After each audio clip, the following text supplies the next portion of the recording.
was reported that more than 150,000 people marched on the streets in central London against austerity. Across the waters, certainly in Greece, Portugal, Spain, there's been a lot of demonstrations, strikes, violent protest. So we have today an excellent panel of four people. The birds are agreeing. We've got four excellent speakers. I'm going to introduce them in the order that they would speak. To my far right is Dan Atkinson. He was a financial correspondent at The Guardian. Today he works as an economics editor at The Mail on Sunday. He's co-authored with Larry Elliott from The Guardian about 4 books. His latest book was published in June, Going South, Why Britain Will Be a Third World Economy by 2014. The next speaker is Daniel Benami, writer and journalist. An extended version of his latest book, Ferraris for All, was published this year. He's currently working on a project on the widespread fear of inequality. Then we have Philippe Legrand. He's the principal advisor to the President of the European Commission, José Manuel Barroso. He's speaking here, however, in personal capacity. His latest book is Aftershock: Reshaping the World Economy After the Crisis. Last to speak is David Smith. He's the economics editor of the Sunday Times, the author of several books. His latest is The Age of Instability, The Global Financial Crisis, and What Comes Next. So Dan. Is austerity here to stay? Well, briefly, I think yes, but we do need to get our terms straight.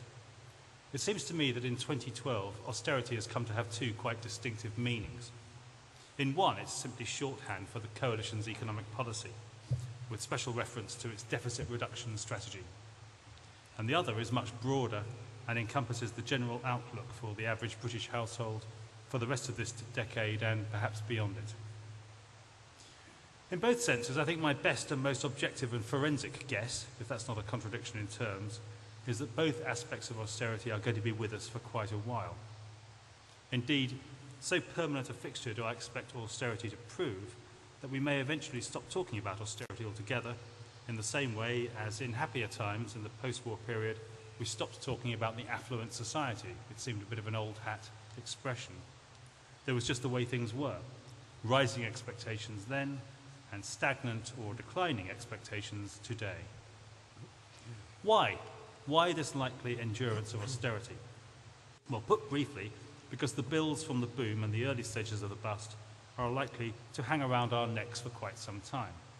Well, we talk about the bust as originating in 2007, but it's certainly my view that the rake's progress that has brought us to our present state has been quietly underway for years. And it's fitting that we're meeting now, very close to the 25th anniversary of the October 1987 stock market crash. In many ways, the immediate response then to what was actually a fairly routine correction, in that share prices ended the year higher than they had ended a very bullish 1986, pointed the way ahead all the way through to August 07 and beyond. Both the Federal Reserve in Washington and the authorities in Britain seemed determined to put a floor under asset prices. Now, as people far wiser than I have pointed out, it seems that free market capitalism, modern style, seems to mean that it's wrong for governments to second-guess the market, except when markets start falling, in which case this obviously irrational behaviour has to be corrected by lower interest rates and other stimulatory measures. October 1987 may have seemed a one-off, but 10 years later, in the second half of the 90s, the stock market bubble was kept afloat by low interest rates, and when it burst around the turn of the millennium, this, combined with the fears of a slump after the September 11 attacks on New York and Washington, led to the puffing up of a replacement bubble on both sides of the Atlantic, one centred this time on housing and consumer credit markets. Come the bust, and the vast sums involved did not go away, but simply moved into the government column of the public accounts. As one private banker said, since 1999-2000 we have shovelled a great mountain of debt across the national balance sheet, from the corporate sector during the dot-com boom, to the household sector during the property boom, to the public sector now. And at the equivalent of about 500% of gross domestic product, Britain has the second highest ratio of total indebtedness to GDP in the developed world, after Japan. We have scarcely begun the much discussed but not much done about deleveraging. Now, rightly or wrongly, austerity, as defined as the coalition's economic policy, involves reducing the size of the deficit, but not of the debt. In other words, we're reducing the amount by which the debt increases each year, but not the size of the debt itself. Nor would matters apparently, regardless of yesterday's demonstrations and so forth, would matters be very different under a Labour government, whose policy seems to be to spread deficit reduction over an extra 12 months. That is hardly, I would argue, a radical change of approach. But then I would argue that austerity itself is a compromise rather than any kind of extreme position, and perhaps not such a bad compromise either. One radical alternative to austerity would have involved debt write-offs, an emergency jobs programme for young people, who are still suffering despite some better than expected figures recently, and a raid on the goodwill of those apparently willing buyers of British government securities to get them to buy new infrastructure bonds, or whatever you want to call them. If they don't want to buy them, the Bank of England can print some more money and buy them instead. Now that sounds like a tremendous plan, maybe, but I think the resulting stresses and strains as savers and creditors are hugely disadvantaged, and higher inflation rears its head, would be enormous. Such radicalism is possible, perhaps, in a fairly traditional, ethnically and culturally homogenous society, but Britain has not been that for quite some time. Then there's the other radical approach, the radical alternative to austerity, a variant on what we used to call the V-shaped recession back in 2008-2009. Shock therapy would see real, deep cuts in the public sector payroll. There would be a real bonfire of the quangos as opposed to a pretend one, which is what we've had. The tube would be fully automated. All subsidies to private industry would end. Well, I don't know about anybody else, but I think I prefer not to advocate a policy that requires lots of other people and not myself to lose their jobs. Austerity, what we have now, the compromise, is rather messy. It involves a sprawling workforce, much of it part-time, with abysmal productivity. The rate of improvement for the public finances is achingly slow, and real income growth is stagnant if you're lucky. Economic purists hate it. For the people whom the economy exists to serve, and that is the right way round to think of it, any alternative could actually be a lot worse. Thank you very much. Well, I'm The question, really glad to be what's at this wrong with conference equality, and at this almost session in seems to particular, be because overly I provocative. think there's a really desperate need for a battle of ideas on the economy. And that might seem a strange thing to say, because for those of you who occasionally turn on the TV news or read the newspapers and read about the economy or watch people talking about it, you get the impression that there is this huge debate on the economy. On the one hand, you have the advocates of Plan B, who are the Labour Party, who are for growth, who want to take the economy forward, and they're opposed by the advocates of Plan A, the Conservative Party, who are for austerity, for sharp cuts in public spending, and there's this huge ideological debate. That's the impression you have. It's in fact a very misleading impression. If you start to look at it closely, there's very little difference between them. And in that respect, I agree with the previous speaker, with Dan Atkinson, who also alluded to that there's a little difference between them. Although I would draw different conclusions, I do think we need to try something radical. I think that we've muddled through for 30 years and it hasn't worked. If it worked, okay, that would be fine. We've muddled through, it hasn't worked, and we need to try something very different. I'm not going to talk in detail about solutions now, but just to outline my thesis more broadly. The way that the debate is pitched as austerity versus growth, you get the impression, first of all, that the Conservatives and the coalition government that they're leading are really savaging public spending. And if you look at the total figures, certainly that is simply not true. Even what they're proposing, even if they're successful, if you look at the last figures in the last budget, for example, even if they're successful, then in 2 or 3 years' time, public spending will still be 40% of GDP. In other words, the state is responsible for a very, very large chunk of economic activity. It's very, very far from the free market. Although you have all of this rhetoric and suggestions that the Conservatives might cut debt, if you look closely at what they're saying, they're not going to cut debt. They might cut the deficit, which is the amount they borrow each year. They're not going to cut total debt levels. They're not really going to cut total public spending. There might be sectors of public spending that would be cut, like public investment in particular, but they're not going to cut public spending in total very much. That's just a myth. On the other hand, you get the impression, if you listen to the Labour commentators, especially if you don't listen to them that closely, and after all, who would want to listen to them that closely unless you're paid to do it, that they're really kind of principled opponents of public spending cuts, and they're really for growth. But the difference really is a difference of timing. Essentially, what Labour is saying is, we do need to squeeze the economy, and Ed Balls, the Shadow Chancellor, says this very explicitly. We do need to cut public spending. We do need to try to cut debt, but we'll just do it a little bit later than the Conservatives. So to the extent there is a difference between Plan A and Plan B, it's really just a slight difference of timing. It's not a difference of principle. Now, you might also be a bit confused about this because you do get TV programs and even rap videos which suggest that underlying these differences in political approaches, you have these ideological differences. So, for example, there was a recent BBC documentary series which looked at John Maynard Keynes, who's meant to be the proponent of growth, Friedrich Hayek, who's meant to be the proponent of the free market, and Karl Marx, who's meant to somehow represent the critics. And the suggestion was that the Labour economic policy is underpinned by Keynesian thinking, the Conservatives are underpinned by Hayek, and maybe the Occupy movement somehow is underpinned by Marx. Again, that's not what I think, that's the suggestion. And even this rap video, which is actually a very good video, it's well worth watching because it does summarise Keynes and Hayek's ideas quite well in the form of rap. You wouldn't think it works, but it does work. And the first video in the series has got almost 4 million hits. So this is something incredibly popular. So well worth watching, but completely wrong to draw the implication that you have a battle between principled Keynesians on the one hand and principled Hayekians on the other hand. That's not the case at all.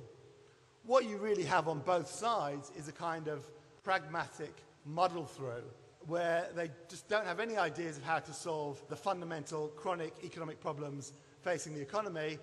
So what they do is they think, well, let's have a bit of public spending, or in fact quite a lot of public spending. They both agree on the Bank of England, that the Bank of England should play a central role by keeping interest rates low through quantitative easing, which essentially is electronically printing money. They both agree on those strategies. There is no fundamental difference between them at all. What do I suggest as an alternative? I mean, that's a very big topic which I hope to go into in the discussion. But in very broad terms, I would say what we need is a kind of political and cultural shift to move away from the very narrow technocratic way of understanding the world and understanding the economy and to see it in broader terms.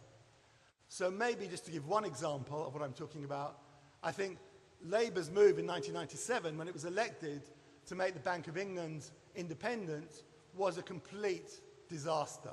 And the Conservatives supported that, by the way, so again, there's no difference there.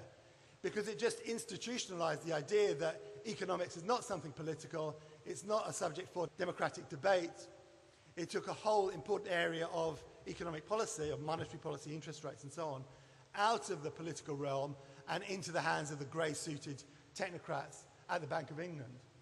So to break away from that narrow, dull, technocratic discussion, which allows politicians to evade responsibility for a key area of economic policy, I'd say bring the Bank of England under direct political control. That's just one example. I have others, but I won't go into them now. I think the debate at the moment is a debate between Plan A and Plan B, but not in the way it's normally understood. The way it's normally understood is Plan A, Hayekian free market economics, Plan B, radical Keynesianism. It's not that at all. What the debate between Plan A and Plan B is a debate between people who are only capable of using 2 letters of the alphabet, who have a debate about the economy just using A and B. And I think it's high time we had a debate about the economy which used the whole alphabet from A through to Z, all 26 letters, and considered all economic options about how we can achieve real economic growth, real economic structuring, real prosperity, and have a real debate involving the public about how we can find a way forward. I've spoken quite a few times at Battle of Ideas. It's my favourite event of the year, so it's good to be back. I also need to say that I was hired out of the blue by President Barroso to provide him with an independent source of economic advice. So you shouldn't take anything I'm saying as representing his views. On the contrary, we have very different views. So, austerity, is it here to stay? Well, the answer is it might be, but it shouldn't be. The underlying problem is that the old economic growth model has broken down. We can no longer rely on debt-fueled consumption and instead we need to move to an economic growth model based on investment and export-led growth, especially tapping into the high growth markets like China. We need to shift the pattern of our economic activity away from finance and towards high-end manufacturing and non-financial services, which in turn means that we need less of this whiz-bang financial innovation and more real innovation.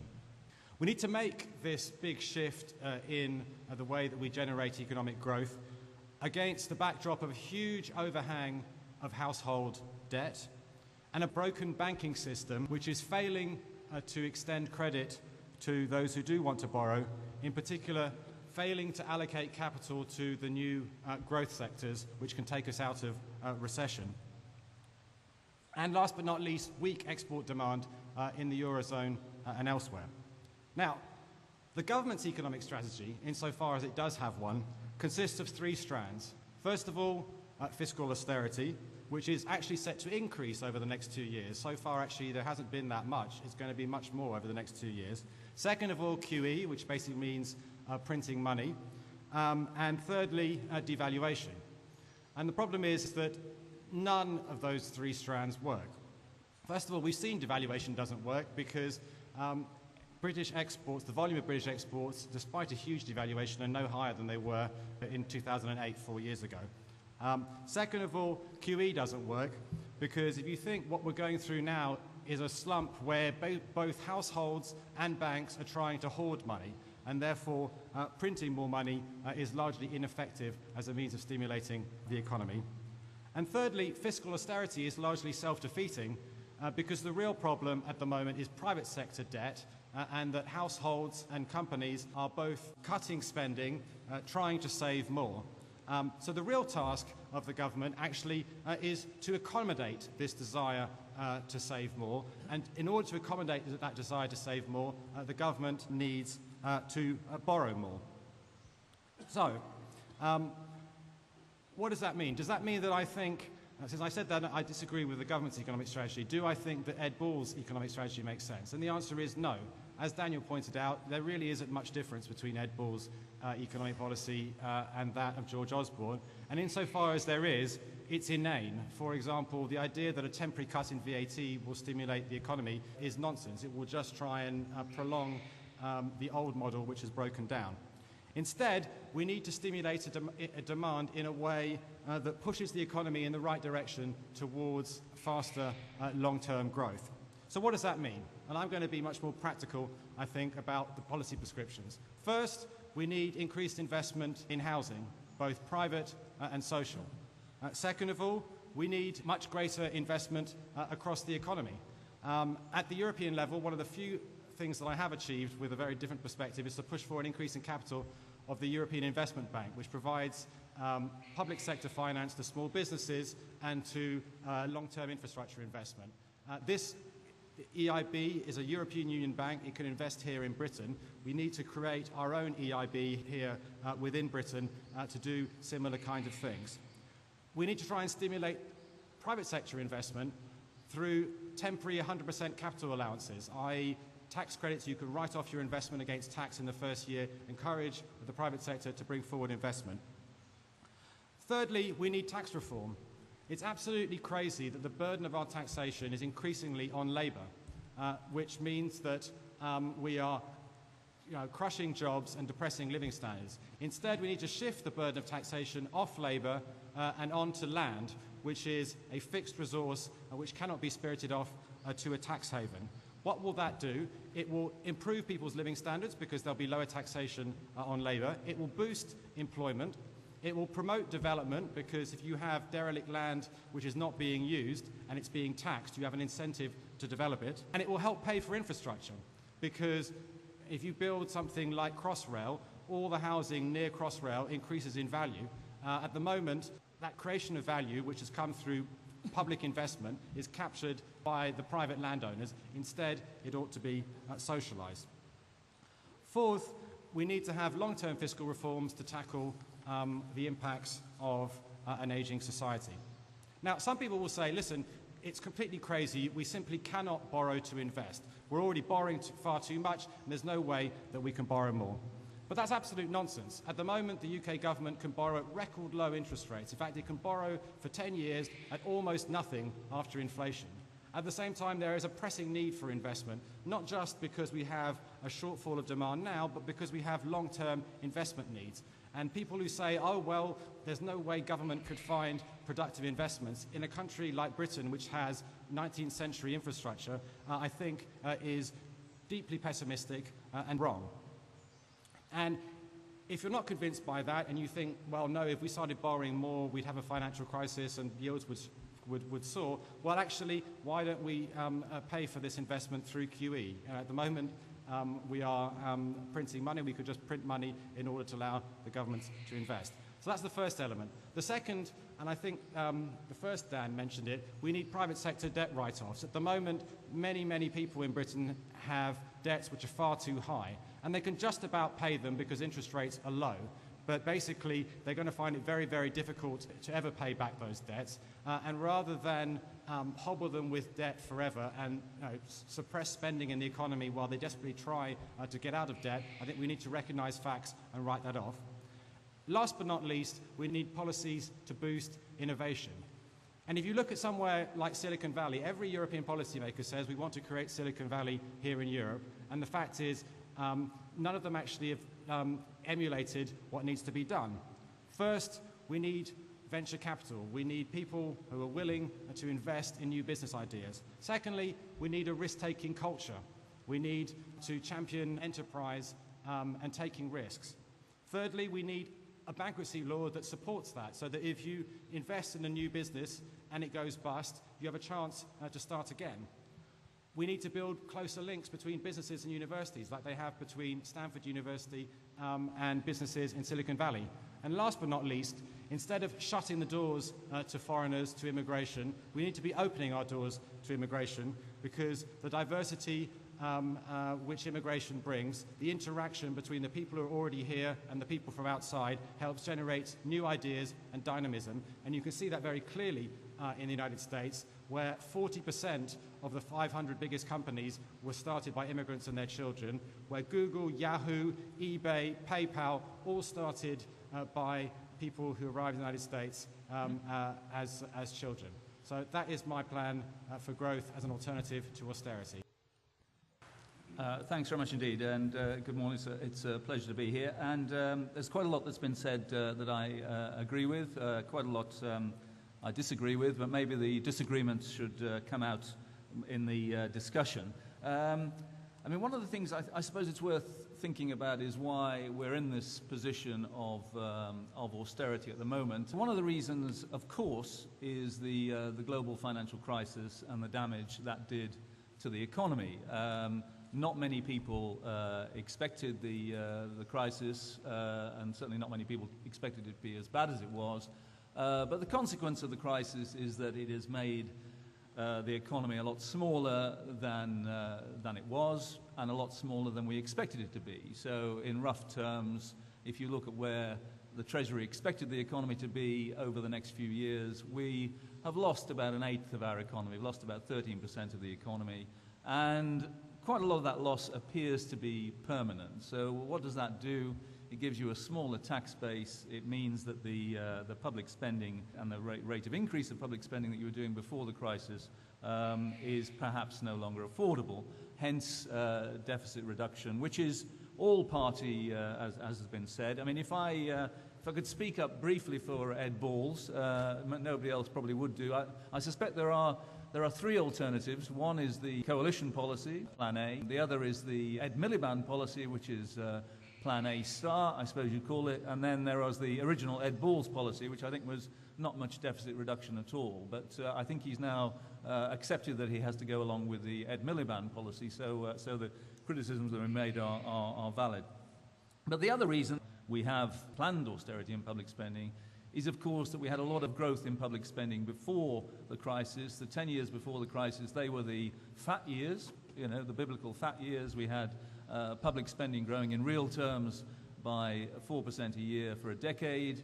alongside an economy that was growing by 2.5%. So, public spending increasing at it's the longest period of sustained real increases in public spending at that kind of pace in history. So even if we hadn't had the financial crisis, we would have moved into a period of relative austerity when it came to public spending. And, the plans were in place for that before the crisis hit, a much lower rate of growth of public spending. That raises the question of how long the austerity has to last. And I think it's important here to distinguish between what you might call public austerity and private austerity. Does the fact that public spending is being squeezed imply overall austerity for everybody, for the economy? Does it imply a permanent squeeze on living standards? Well, it doesn't have to, and in the past it hasn't done so. I mean, every recovery in modern times that we've had in the UK has been accompanied by a degree of fiscal austerity. So the 1990s, 1980s, post the IMF intervention in 1976, etc. You emerge from a recession with a budget deficit. Budget deficit has to be cured, and there is austerity. But that doesn't normally stop economic growth. And the prescription and the policy that the coalition followed, that Labour more or less was going to follow, was that you could have public austerity, you could have a squeeze on public spending, but that the other levers in place, which were very low interest rates, a devaluation of the pound. The prescription followed in the 1930s when we left the gold standard, followed by a strong period of economic growth. The prescription followed in the 1990s when we left the ERM, prescription of the 1980s. It's worked before. Why hasn't it worked this time? Well, in some respects, it has worked. If you look at the growth in employment, you see strong growth in private sector employment. It's a different type of private sector employment maybe than we had before, a greater proportion of part-time, temporary self-employment, but some reasonable growth in normal full-time employment there. And the growth in private sector employment has easily outstripped the reduction in public sector employment by around about 2 to 1. Where it hasn't happened, of course, is in the growth figures. The growth figures have been very depressed. Why hasn't growth been stronger? Does it mean we have to change our model? And I do have a lot of sympathy with what Philip said about changing the growth model. I think we do need to do that. But the reasons have been that things have happened. One is the austerity. We knew austerity would reduce economic growth. The problem is that other things have reduced growth as well. Normally, in a post-recession period, you can expect low inflation. Recessions are very good at destroying inflation. Normally, that's what they're there for. In this post-recession period, we've had quite high inflation. We've had falling real incomes. That's unusual. It reflects the changes going on in the global economy, the shift towards an emerging world-driven global economy, which is pushing up commodity prices. We've had the continued squeeze on credit, and maybe that was inevitable. Maybe the coalition should have allowed more for that. From the moment the crisis hit in the middle of 2007, the authorities have been very slow to recognize the problem of the ongoing credit crunch, the economy being starved of credit. You can't have an economy with no credit growth, otherwise you have no economic growth. It's been unusual. The noises often include the Eurozone crisis, which hit UK exports to the Eurozone very hard. Those have meant that not all the damage, I say a small proportion of the damage has been done by the austerity. A lot of the damage has been done by these other factors, particularly the high inflation squeeze on real incomes, which may now be easing. Does austerity last forever? No, I think we get austerity fatigue relatively quickly. We had public sector austerity in the 1990s, which gave way to this very strong period of public spending growth in the 2000s. Voters get austerity fatigue quite quickly. We're seeing that in Europe. So there is a limited period in which austerity can be in train. Maybe it's the sort of, the 7 lean years of the Bible is about as far as you can go, which is roughly how far the coalition's plans go at the moment. The first couple of years of the next Parliament, the full 5 years of this Parliament. Should we be pessimistic? Well, I agree with many of Philip's points about what we need to do. to foster long-term growth. The one thing I would say is that we don't have to be frightened of the changing world. I mean, people say, well, you know, you look at the way the world is going, its growth is generated by China, India, and so on, the emerging world. We won't get a look in. You could have said the same thing in the 20th century with the rise of America. You know, Britain was displaced as the leading economic power by America. Did we suffer a decline in prosperity, a decline in living standards? No. Living standards at the end of the 20th century were 4 times the level they were at the beginning. We grew, even though other countries, principally America, were growing faster, were the source of a lot of the new prosperity. Exactly the same thing can happen if we do the right things in the case of China, India, and the rest of the emerging world. I don't think we should be too pessimistic about the future just because times are tough at the moment. Thank you. I'd quite like to ask both of you what your responses are to primarily Philippe's long list of activities that he thinks will help overcome the situation at the moment. The thing that comes to my mind is if it's as simple as that, and it did seem quite straightforward and simple in terms of, you know, 1, 2, 3, 4, 5, 6, what is it that's holding back the coalition government or even, you know, the Labour government? Why can't we just go ahead and do it?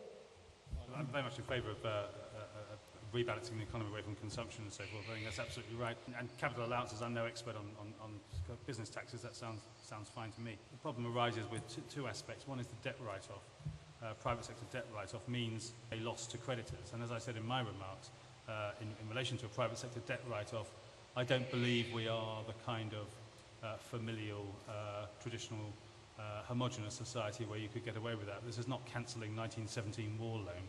This is a very diverse society and diverse in every sense, including the fact that people are very, very likely to go to law, and any attempt to get their savings, which is what we're talking about, their savings and their investments, having them arbitrarily confiscated in this way, I don't think is a goer in Britain in 2012.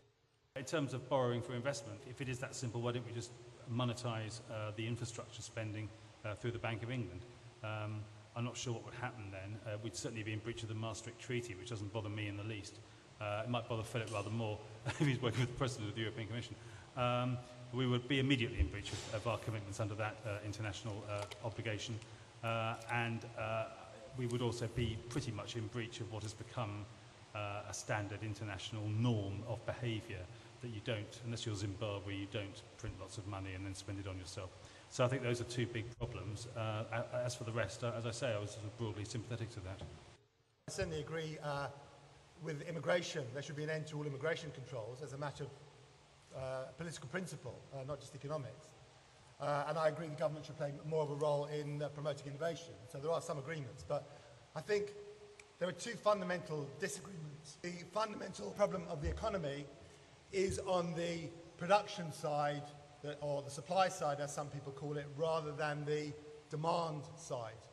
That what we're really facing is a crisis on the production side that's really been going on for 30 years or so, where the British economy has been very sluggish, it's been lacking in dynamism, and we've had muddle through for 30 years. The government has kept public spending very high. The Bank of England has often kept interest rates low. It's tried to promote demand in all sorts of different ways.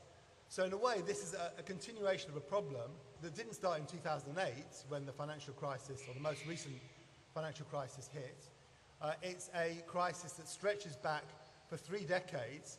So I think any policy prescriptions we have, and I'm happy to go into them, have to really, really focus on how do we make a more productive economy. And we need to be prepared to shake up the economy. I don't think I'd call it shock therapy in the way that Dan referred to it, but we do need to be prepared to shake up the productive side of the economy. The solution does not lie in relation to demand. A lot of people, when they come back at this, they say, well, can't you see there is a lack of demand in the economy? You know, there are people who are frightened to spend. There is a lack of confidence. And to me, that's a bit like saying to someone who's got a headache, you know, well, you've got a headache, the obvious solution is to take some kind of aspirin and your headache will go away. Now, it might be the case if you've got a headache for a day or two, it might make sense to take an aspirin to deal with your headache. But if you've had a headache for 30 years, which is essentially the problem, I would say, or at least you've had a kind of fundamental economic problem for 30 years, then rather than just inject a bit more public spending, find ways to jiggle around monetary policy and so on, you do need to look, I think, for more fundamental solutions. The other difference between me and Phil, although I won't go into it now, I think he and pretty much all economic commentators underestimate the cultural barriers to promoting economic growth, because there's so much fear that economic growth will damage the environment, it will make us unhappy, it will create inequality, all these kinds of fears. So even if you start off with good intentions to promote economic growth, they always get undermined by this kind of broader cultural risk aversion, which he did refer to be fair to, but I think underestimated. So the two differences essentially are, I think the key problem is on the productive supply side of the economy, and I think these cultural fears play a very, very big role in economic policy. Daniel's making the point, we've been muddling through for a very long time, and that the problem is much deeper, need deeper solutions, and also makes the points about the cultural barriers, and that it's not about demand, it's more about supply. I think it's about demand and it's about supply, as I think I said at the beginning. And I think just looking at only one side of the equation is incomplete and therefore misleading. The first Dan spoke about you can't have private sector debt write-offs because of losses to creditors. I don't see what having a diverse society has to do with, the acceptability of private sector debt write-offs. If one section of society, called them debtors, have debts that they cannot pay, then sooner or later those debts are going to be written off. Now, at the moment, they are being gradually written off because we have negative real interest rates, which is why savers complain. So in effect, there is a transfer of resources from savers to borrowers through the fact that interest rates are negative in real terms. Now, meanwhile, because we have a section of society called debtors who are struggling to pay off their debts, we have a shortfall of demand and much too low spending in the economy. We should just face facts, accelerate the process, write off the debt so that people can start spending again. The only question is whether we do this fast or slow, and the benefit of doing it fast is that we can return to growth sooner. Second of all, I think in terms of financing infrastructure with QE, I think at the moment the government can borrow in the normal way from financial markets to finance infrastructure and other investment. I just said, if you are of the school of thought that this would provoke some kind of financial panic, then an alternative is QE. In terms of Daniel's thing, I think fundamentally, I don't know why Daniel is trying to disagree with me, because I did set out very clearly a set of policies to boost the supply side. The whole last section about innovation is precisely about boosting the supply side. So I don't think that there is a huge disagreement between us on that. Just quickly, on the debt point, I do disagree very strongly with the idea of a write-off in household debt. If you look at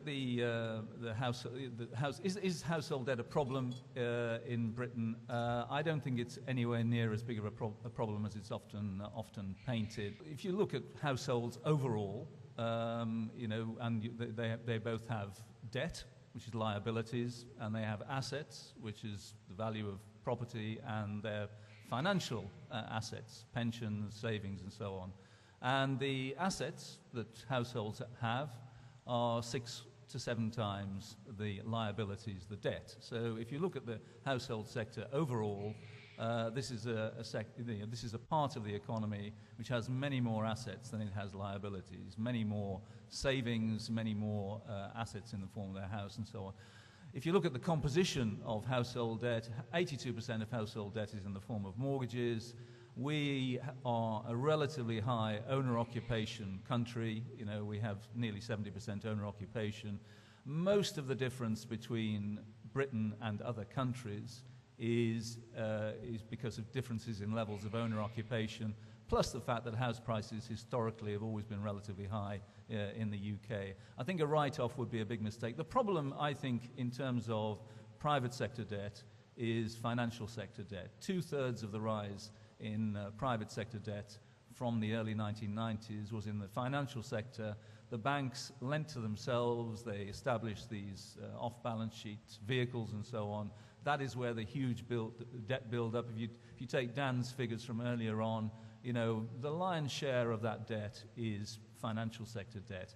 That is the problem we're having at the moment, which is the financial sector built itself up enormously and is now letting itself down at a relatively rapid pace, which is you know, starving the economy of credit. The other point, I think, you know, the circle can be squared in terms of how do you get more infrastructure spending into the economy, and I do agree very much with the idea of that. You know, if you look at the recoveries of the past, particularly the recovery of the 1930s was built on house building.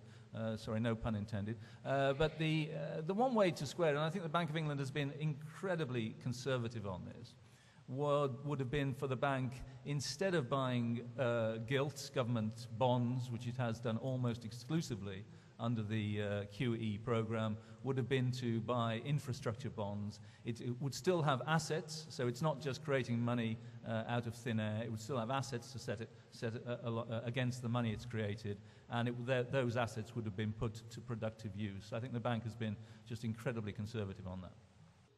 Again, with Ben Atkinson describing austerity in two thoughts, in terms of spending cuts and in terms of the wider economy.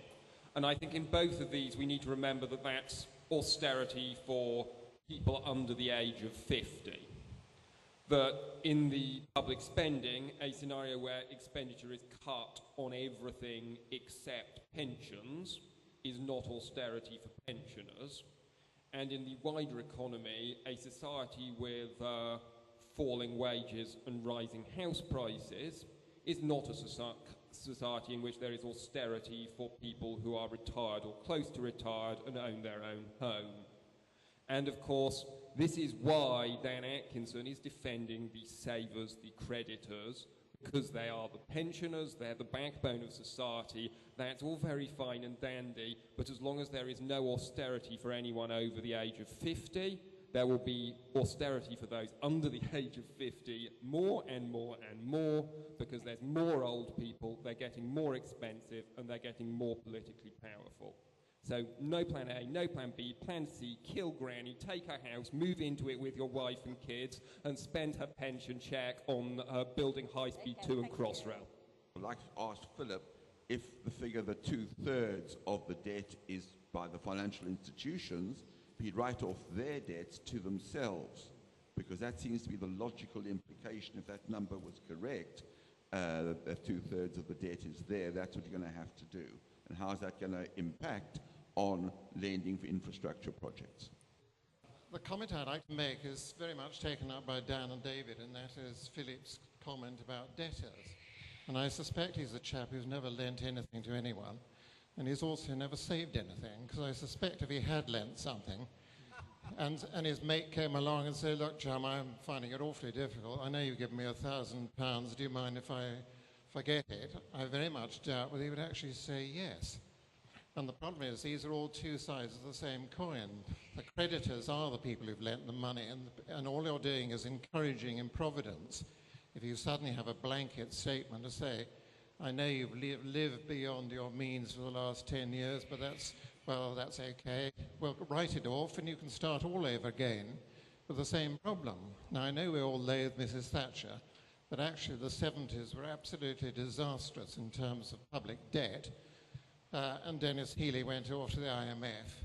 And what Mrs. Thatcher did say is we've got to live within our means. And there were all sorts of things happened in the 80s, but on the other hand, the country began to get out of a position of extreme debt. And therefore, I think Philip's remedy could be disastrous in terms of the sort of social apprehension of what does it matter? Someone will let us off, which is exactly what we're saying shouldn't happen as far as the banks are concerned. They thought they would be bailed out by the government, and that was disastrous. So if we think in the direction of creating a context of risk-taking culture, that's what we need in the long term, it's important, well, you take risks only in an environment of economic stability. According to a recent report of the World Bank, the trouble in developed economies is not that they are starved of credit, but rather that there is a private sector surplus that is not reinvested because of the lack of climate of economic stability. So Philippe mentioned one measure of creating such a climate, for instance, reform of the bankruptcy law. I want to push a little further. What other ideas could be there? One thing that comes to mind is employment stability. We're so worried about these part-time jobs, but the trouble is not that they're part-time. The problem is that they're not stable jobs. To defend Philippe, it's hardly the most unprecedented idea of writing off debts. It's happened, multiple times in the history of capitalism. That's the way it is. Bankruptcy laws, company voluntary arrangements, Argentina, it happens all the time. That's in the nature of the financial markets. I mean, I think this has been a great discussion, and I think a lot of imaginative ideas have come forward, from Philippe, from Daniel, from others, about what needs to be done to get growth going, to get innovation going, to get investment going. So my question is really, why can we have this imaginative discussion here, which is so seemingly absent in the rest of society? Because the reality is, the big discussions, economic discussions going on everywhere, are about the issues in the title, about austerity. Look at the American elections, and everyone's fearful about what's going to happen with the fiscal cliff and what to do about the debt there. Clearly, the whole European crisis discussion is around what to do about national sovereign debts. And here it's, as Daniel said, between option A and option B. So I'd be interested to know what platform, how a platform understand or can explain that lack of imagination in terms of addressing some of these very profound social problems and economic problems.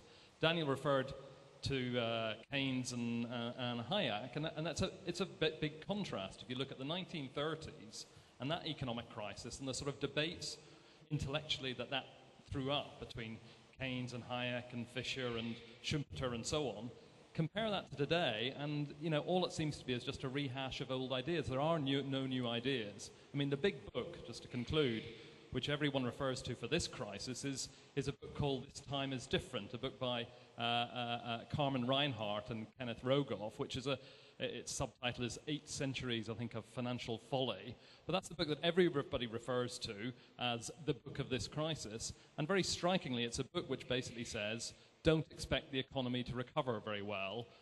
It's a sort of the underpinning of this new normal idea, which is that when you have a big financial crisis, don't expect the economy to recover. We should expect a long, long period of very sluggish growth because of deleveraging, et cetera, et cetera.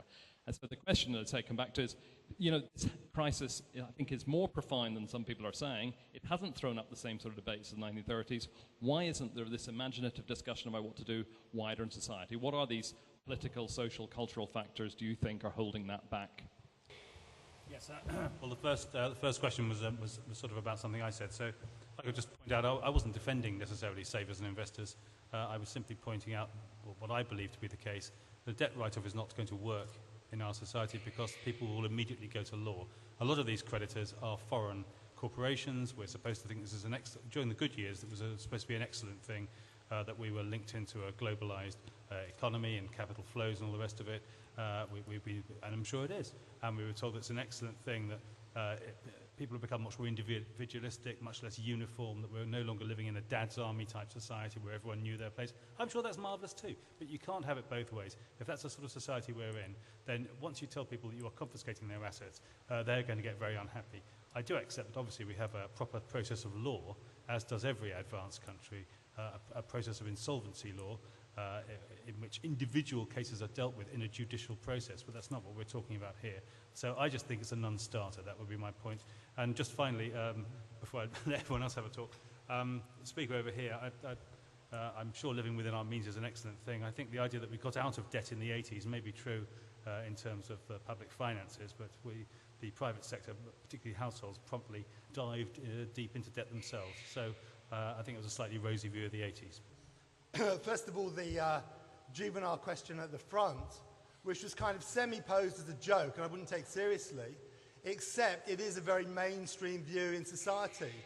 Blame the elderly, blame your aging parents for the problems of today. Obviously, a tactic politicians very much like, because it lets them off the hook if they blame their elderly parents for today's the contemporary economic problems. As it happens, if you ever talk to any elderly people, a lot of them are really, really suffering. Even if they own their own home, often their incomes are low, so they really struggle, particularly with rising energy prices and so on. If they have a few meagre savings, interest rates are low, so they suffer as a result of that. So it betrays a real ignorance of how real people live in the real world when you talk so blithely about elderly people and how they have it so good. It's complete nonsense. And also it is politically juvenile and dangerous to blame the elder generation for today's economic problems. And despite that, that is what everyone's doing. Conservative ministers, the OECD, all of these people. Phil Mullen, sitting at the back, has written an excellent book that I recommend you all read about it, called The Imaginary Time Bomb. Something we should really take seriously and challenge, and I would say is a very, very poisonous idea. On Phil Mullen's question, a nightmare question for different reasons, just because it's a very, very hard question to answer in days, let alone in a few seconds. But I would say that essentially you do have a real lack of imagination about politics and about the economy. You do have this very kind of constrained view on what the world's problems are and how to tackle them, to do with all sorts of historical reasons like the defeat of the left and so on. The way it manifests itself in relation to the economy is this idea that there's no kind of alternative. You know, essentially we are constrained within very, very narrow limits, and in particular the production side of the economy is very much fixed. So mainstream commentators will recognize that it's there, that there is such a thing called production, but they won't really see that there's much that can be done about it. It's seen as a kind of fixed thing that isn't really amenable to any significant changes. You can do a bit about it in relation to innovation policy, but it isn't really the main focus of economic discussion. And so that relates very much finally to the whole debt thing, because people don't see that the reason that we have such high debts is very much a symptom of a long-term productive problem in the economy. They've had high public spending, you've had governments getting into high debt, not just in Britain but in other countries as well, because they've tried to spend their way out of the economic crisis to keep public spending high, and the debt mountain has increased. So yes, there is a debt problem. I don't deny there's a debt problem. Yes, you could say there's a problem of demand in the economy. I don't deny that. But fundamentally at root, what's driving that is a productive problem. And I think that's where I differ from the other panelists. The gentleman at the front asked about financial institution debt. Well, I think it's true that clearly we need to restructure the banking system, which involves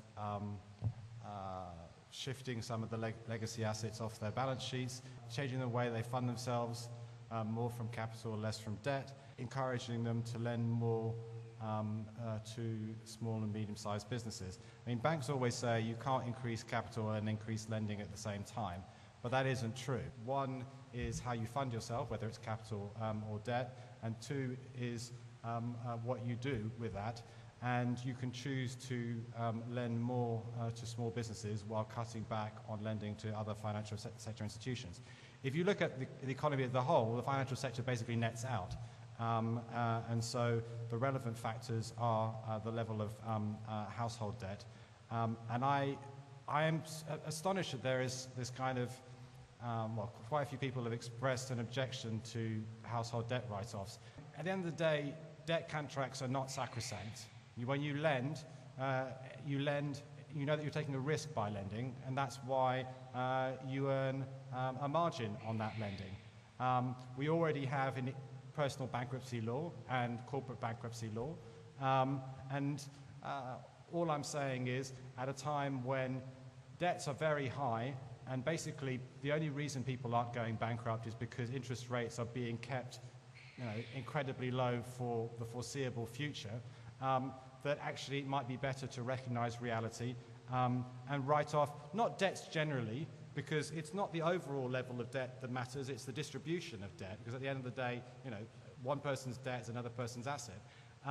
It's for those people whose houses are worth more than the mortgages they took out, for people who have high levels of personal debt, then the government can broker a broader solution which cuts debt. And you can, I mean, actually, it's an incentive for both creditors and borrowers. If you take the example of a house where the mortgage is worth more than the debt, the bank doesn't want to repossess the house, really, because if it repossesses the house and sells it, it will get back only a fraction. It would actually make much more sense to write off some of the debt and allow the householder to stay in the house. So there are, I think you can find all sorts of ways of doing this. And the idea this is never done before and it's the end of society, as Phil Mullen rightly pointed out, this has been done throughout history. It's not confiscating assets at all. It is in capitalism when you lend, you take a risk in exchange for a return. And in this case, you've taken a risk by lending too much, and it turns out that some of that lending was too much to the wrong people, and they can no longer pay it back, and you just have to recognize reality. In terms of the question about bankruptcy law and employment stability, I'm quite a fan of the Danish flexicurity model, which says you need to recognize that in a world that's changing fast, that people need to change jobs. So you need flexible labor markets. At the same time, you need to protect people so that they feel a sense of security. Now, how do you do that? Well, the Danes have lifelong learning, which means you train people before they might lose their jobs so that they can easily find a new one. And second of all, you have generous unemployment insurance, so that if someone does lose their job, they don't suffer a huge fall in living standards. And thirdly, you have active labour market policies, which means you have both a carrot and a stick to encourage people and help people to find another job quickly. And I think that's something which we could consider here too.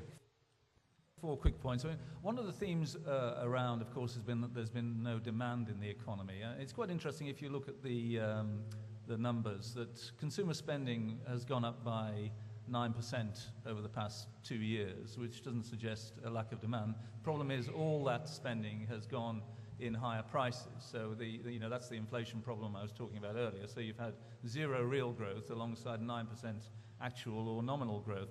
On the point about killing off pensioners and so on, I think you should just bear in mind that house prices are falling in real terms at the moment, and that some pensioners I know have seen a 90% fall in their savings income. If you think a norm for interest rates pre-crisis was 5%, now it's 0.5%. So that they have not been. But the intergenerational question is an interesting one, usually expressed a little less extremely than you have. But it's one that we should think about, I think. On the question about stability, now of course it was interesting you said that. In some countries they need stability for risk taking. Of course, one of the problems pre-crisis in the UK and in other advanced economies was that there was probably too much stability. We had 16 years of economic growth, 66 consecutive quarters. People thought there was no downside, so they took excessive risk. So obviously there is a balance to be drawn between stability and excessive stability. In other words, there are no risks on the downside at all, so you do too much. So that is a danger. On the point about why is this crisis not producing interesting ideas? I do think there is a sterile debate between the Plan B and the Plan A school, which it really does kind of show economics in a very bad light, I think, and I think economists have not risen to the occasion. I think there are lots of discussions going on about how you restructure the economy, some of Philippe's ideas, lots of discussions around government, around the think tanks and so on, what you need to do to make yourself successful in the future. And you would hope that this is a period where you get a kind of Schumpeterian creative destruction. If you look back to previous crises, previous recessions, this is the time when new businesses, new sectors come into being. In the recession of the early 90s in America, we didn't know about the internet, we didn't know about dot-com businesses, we didn't know about any of that. Most of those emerged in that crisis. In India in the early 80s, they had a recession. Some of those great sort of IT outsourcing businesses came into being. So this is what you would expect to happen. Why doesn't it get more attention? Well, I think that is the media's fault. And it's both the media and expectations. The expectation is, if the government has a growth strategy, it's going to start delivering growth next week. A growth strategy, a supply-side strategy, can't deliver growth for a while. You know, it takes until the medium term. Now, I agree we shouldn't be pessimistic and just accept, you know, the Rogoff and Reinhardt view that you're stuck with it, whatever happened. But, you know, I think there is an impatience there which can never be delivered. You know, a growth strategy can't be working because we don't have much growth now. Well, the test of a growth strategy is if you get good growth in 3 or 4 years' time. And, you know, that is the kind of time frame I think you should be thinking about for supply-side policies to work. Some things can happen quite quickly. Most of them take a bit longer than that. Yeah, there's been a lot of talk about economic levers and controls and stuff like that, and I get a bit worried when I hear that because it suggests that if we had a better driver, then things might be all right, where to me that suggests a sort of cultural disinterest in what's going on in the engine room, and sort of connected to that, I'm trying to understand what Daniel's saying. Well, there's two things. Can the service industries learn anything directly from manufacturing, or maybe more connected to what I understand by what Daniel's saying, and I might be wrong here, can manufacturing actually provide things which can help the service side actually become more productive in some shape or form? Is that what you mean? Or I'm not quite clear exactly what you mean on restructuring of the productive economy. When Britain joined the European Union and several Eastern European countries joined, we were the only country which allowed such a high mass level of immigration in, and it led to, we were predicting 40,000 people come in, there was over 1 million people, and it didn't lead to a utopian boom for people at the bottom. It led to lowering living standards, less space in certain areas, and of course it can decrease wages, because if you have people who know they're going to be temporary workers, they can come into the country, earn enough money to transport that currency back to their own countries, and the money doesn't go back into the economy. So you've talked about how mass immigration should be a political principle, as if it's already decided, but surely a more important political principle is the right to self-determination, that people actually have the right to say who is allowed to come into their nation or not. You had a go at the young man over there for saying, I don't know how insulting you come across when you say blithely, but just imagine you're from a working class background, you have to send your kids to a school where English is a second or third language. You can't get a house now because it's based on need, not contribution. People are going to ask you, your ideas are based in ivory towers and not in the real world. Given that we haven't actually had austerity yet, with only 20% of the cuts taking effect and 80% due to arrive next year, and the biggest spending cut since the 1920s, I'm wondering what you think the actual effect on the economy and on demand will be next year once these cuts actually arrive, because we haven't had austerity yet. I think Gordon Brown believed his own rhetoric about abolishing boom and bust. There perhaps wasn't an expectation that normal economic cycles would recur as they have. Now they have. We're into a state where it almost looks like a kind of permanency. I know it won't be very quick to change, but it shouldn't be permanent. Regarding public debt, it does seem to me that public debt brings about a transfer of money from taxpayers, who are often less well off, to government creditors who are more well off, and that's a transfer of wealth towards the better off. I know that Thatcher achieved balancing the books by flogging off assets. That wasn't necessarily good, but it does seem to me that in normal times the government should at least be able to be self-financing. I was intrigued by one of the speakers saying we shouldn't be afraid of countries in which growth is taking place. And I think it is important to see that there is growth taking place in certain areas of the world, so China, Turkey. And perhaps rather than looking at our own debates, maybe we need to ask ourselves what is actually going on in these countries, what are the cultural differences which do seem to make growth possible. Yes, starting on a much lower level, but even overtaking Europe in certain areas, like I'm thinking of the solar industry in Germany, which was seen as a really innovative area, but has now been overtaken by China. And so maybe there is something going on there. And in fact, we are actually scared of these countries, and we seem to be insulating ourselves from everything which might be shaking up our own society a little bit, be it immigration or be it competition from other countries. just like to raise the point about drawing the distinction between current spending and spending for investment. Surely now is the appropriate time to basically borrow money on a grand scale with interest rates as low as they are to invest in our incredibly poor infrastructure.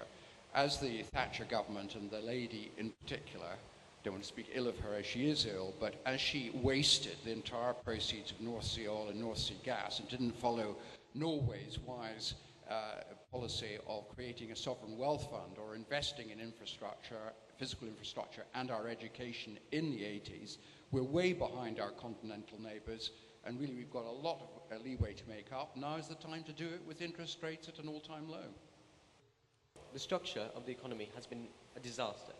First of all, you had the spectre of the ruination of the pound, which was then replaced by no more boom and bust, and the running up of huge debts in the public finances, which of course we now have to pay off. Now, of course, now a lot of ideas have come forward about how to deal with this. The idea that we should just write it off to try and increase growth in, for example, households. I assume the idea behind that is that households will then spend more and not be as constrained, then growing the economy in that way, would essentially lead to utter financial Armageddon because of what would happen to the banks, which are already in such a poor state internationally. What's more, you also need to ask, why are we in this problem? Why are we in the state that we've, even though we had 13 years of essentially an opportunity to completely bring about change and actually have good public infrastructure, have good public services, and we've completely wasted by the last Labour government. Probably yes as well. But what we need to do now is we need to pay down these debts, but we do have to be careful about austerity because it is needed. We are spending far too much, running up deficits of £100 billion a year. And even it is forecast that probably by the end of this Tory administration, yes, it is a Tory administration, the Lib Dems don't actually exist and will not exist after the next election. What's going to happen is that there's still going to be debt. What we need to do is find a way of having a good structure in the economy, good public services, and that's why we should use QE to pay for infrastructure and not just believe that the cardinal sin of monetary policy is to print money. If you could elaborate how you would increase productivity and production, because I think that what we need to all sort of travel together with is seeing how practical that could be and the mechanisms that you would need and what institutions would need to drive that forward.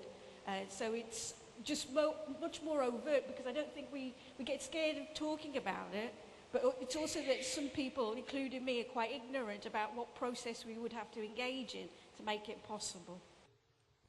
I happen to be quite sympathetic to Daniel's view that it's primarily a supply-side issue. I think the only thing is that in order to come up with a solution on this front, one has to somehow explain the fact that there was quite a substantial boom prior to the global meltdown. So in that period, you know, in order to decide really what is the solution going forward on this, the only way of, one way of doing it is to really be able to explain more detail. You probably don't have time to do that now, but to explain how that, that boom is really took place.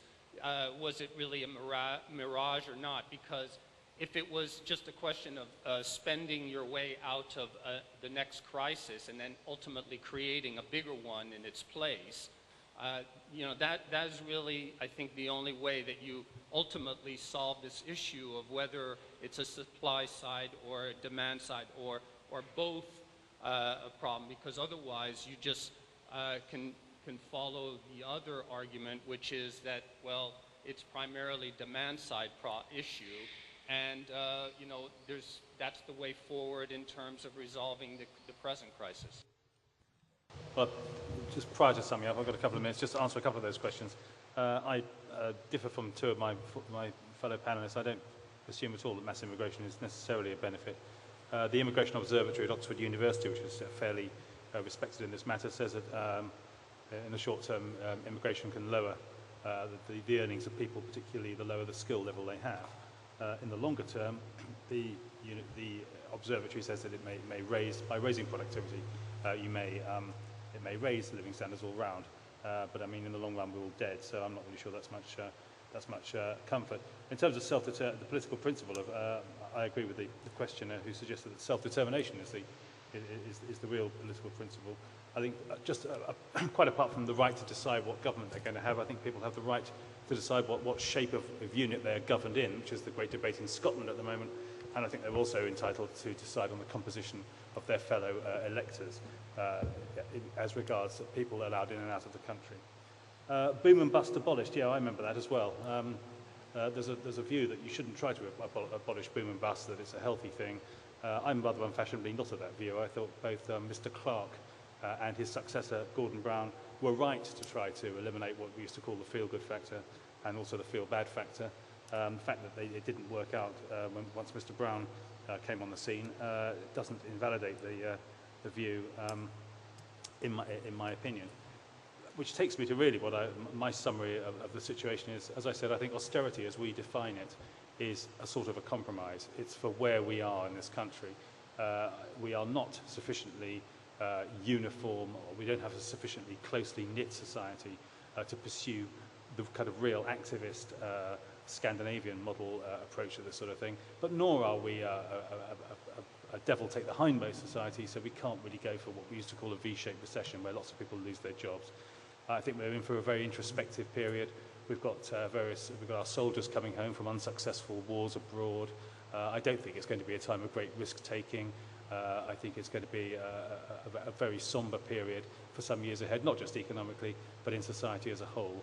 And I think austerity, as we think about it, which is where people keep their jobs, they're not very productive, they don't earn very much more year by year, and they don't consume very much more, doesn't sound very exciting. But I think, when you look back at the history of the last 10 years, I think we've had, I think more excitement is probably the last thing we need. So thank you very much. Okay, what do I mean by restructuring? I think we do need to be prepared to let weaker companies fail. I think there should be government policies to help workers who are shaken out by that process. I think with the benefit of hindsight, the bailing out of the banks was a complete disaster, that a lot of the banks shouldn't have been bailed out. Those that maybe should have been bailed out should have been, in an orderly way, kind of broken up. That was a complete disaster because that just delayed the pain. It didn't stop the problem. It just delayed the pain. I think, well, as Phil Mullen will remind people, the role that recessions normally play is a kind of cleansing process where weaker companies go out of business, new companies are set up, stronger companies become stronger.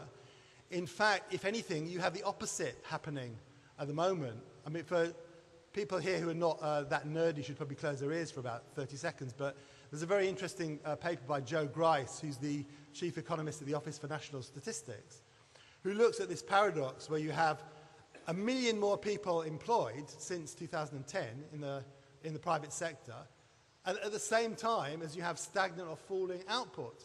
So in other words, in a recession, you actually have falling productivity, which is absolutely, virtually unprecedented. I can't think of a historical precedent, because you'd think that in a recession you'd have the pain, but you'd have restructuring and you'd have increased productivity. But it's not happening at all. You've just got this drift, which I think will continue more and more unless we do something quite radical about it. On immigration, I think it's a very important question, and as you'll appreciate, this is not a session on immigration, so it's hard to say much about it. I'm sure Phil will say a lot more about it. I would just assert, first of all, I do actually support the right to national self-determination. At the same time, I would support the right to free immigration. So I would say Britain has got a right to impose immigration controls, but I would say let's not have them. They're a bad thing. And I would, and this is an assertion, I would argue it's actually not the case that they bring down living standards in Britain. If anything, they boosted living standards in Britain and in Poland, which is another important thing to look at as an internationalist. But that's an assertion. It's a very important big debate to have. Finally, I'll follow David Smith's advice and get biblical on a Sunday morning. I never thought I'd do this. And look back to the same story that he talked about, but give another interpretation of it. which was the story of Joseph in Egypt and in the children of Israel in the land of Egypt. Now, if you've read the Bible, you may remember this story, or you may have seen that awful musical that puts it to music. But if you remember the story as it was in the Bible, Joseph, who was a slave in Egypt, he saw that there were going to be 7 years of plenty, followed by 7 years of famine. So what he did was he took a real kind of leadership position. He said, proactively, I have foreseen these 7 years of famine, so we are going to prepare for it in the land of in Egypt. You know, we are going to store food, we're going to prepare for it, we're going to have real kind of what today would be called political leadership. And I think that is precisely what is lacking today. We just kind of muddle through, we wait till the famine comes along and then say, oh my God, you know, we haven't got enough food, it's really terrible. What we need is more people like Joseph, real leaders who are prepared to act proactively and really be prepared to change things and to shape the world for everyone's benefit. As Daniel pointed out, this is not a session about immigration. I've written a book called Immigrants Your Country Needs Them. Everything that you said is untrue, and the rebuttal of that is in my book. I would just ask yourself to open your eyes and wonder why, briefly, why London is so rich and successful, or indeed why Silicon Valley is, and think that beyond your kind of implicit assumptions, and think it's because of the cross-fertilization of ideas between people from all over the world and all around Britain who come here trying to get ahead, and that creates new businesses and generates higher living standards. And read a book called Bloody Foreigners by Robert Winder, which will show the contribution throughout history that newcomers have made to these isles. And I think you might I would hope that you would take a different position. I also agree with Daniel that ultimately this is not just about economics, it's about morality, and I think people should have the right to move freely. In terms, coming back to austerity and growth, I agree with Daniel that it was a mistake to bail out the banks. I also agree that as a result of having a broken banking system, we are not reallocating capital from dud companies to the growth companies of the future, and that is another reason why the economy is stagnating. I agree with the gentleman with the glasses and the grey hair who said that we need to distinguish between current spending and spending for investment. I think it's crazy that no business would run itself and it would all businesses make a distinction between current spending and an investment that generates future revenues, and it's crazy that our government is run purely on a cash basis, which ignores the future. To end on a bright note, there is actually a lot of technological change and improvement going on in the world. What's happening in China, India, Latin America, Africa, massive transformation going on, catch-up growth, rising living standards, which in turn provides opportunities for us to sell to them. And secondly, technological progress. I mean, since the financial crisis struck in 2007, we've seen the introduction of the iPhone and the iPad and the smartphone and tablet revolution. We've seen digital technologies transforming the whole economy. We've seen 3D printing, which is basically you can now manufacture your own widget on yourself at home. And we've seen advances in clean energy, where solar energy is now as cheap as carbon-based energy in many parts of the world. Or you've seen planes which can now be fueled by algae, and so on. Massive technological change going on, and this will generate future growth. Thank you. On immigration, briefly, I think immigration is generally beneficial. I think there was an unfortunate period when the UK opened itself up to the immigrants from the accession countries, and many other economies in Europe didn't do so. So the numbers just were, over a fairly short period, were just too large for many local economies and many locally provided services to cope with. So I think that was problematical in general. Over the long term, it is beneficial. Did anybody want to bail out the banks? No. Did we need to? I think we did. I think the alternative would have been economic and civil breakdown on an enormous scale. So I think it was just one of those things that had to be done. On infrastructure, well, it's worse than you may know, because the thing that is being cut is capital spending, and cut very aggressively. So capital spending by government is being cut by between 40 and 50%, whereas current spending is still increasing. I mean, average earnings for public sector employees has gone up by 9% over the past 3 years, whereas capital spending, as I say, has almost been halved.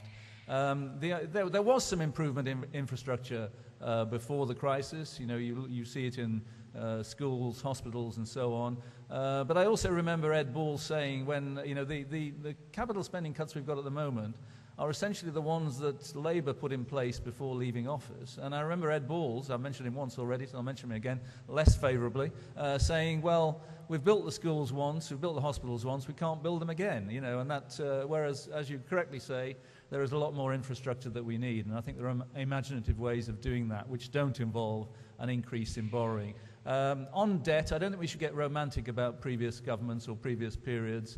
The Thatcher government got the deficit down, but public sector debt doubled under Thatcher, doubled under Major as well. So, no government has got clean hands when it comes to public sector debt. Finally, just to finish on, as Philippe did, on a bright note, the reason, you look at the world economy, you could easily get the impression from reading the papers, I have to say, that the world is still stuck in this crisis and recession it's been in for the last 4 years. Global economic growth has been pretty strong over the past 3 years. 2010, the global economy grew by more than 5%. It doesn't do that very often. It's only done it 3 times in the past 30 years. Nearly 4% in 2011, 3 to 3.5% this year, 3.5% next year. Why are those economies growing? Well, part of the reason is, as you say, they've got catching up to do. They're embracing technology. Technology transfer is a lot more rapid now than it ever has been in history. So they're benefiting from that. But also, most importantly, they don't have either of the hangovers, or at least not to anything like the same degree that we're suffering from. They don't have the fiscal hangovers. Their debt in general is falling. Public sector debt is falling. And they don't have the banking hangovers. Their banking systems weren't destroyed by the crisis. So they've got catch-up. They've got less constraints, fewer constraints on growth, and they are benefiting from a globalized economy. So I think it's, and we should be optimistic about that.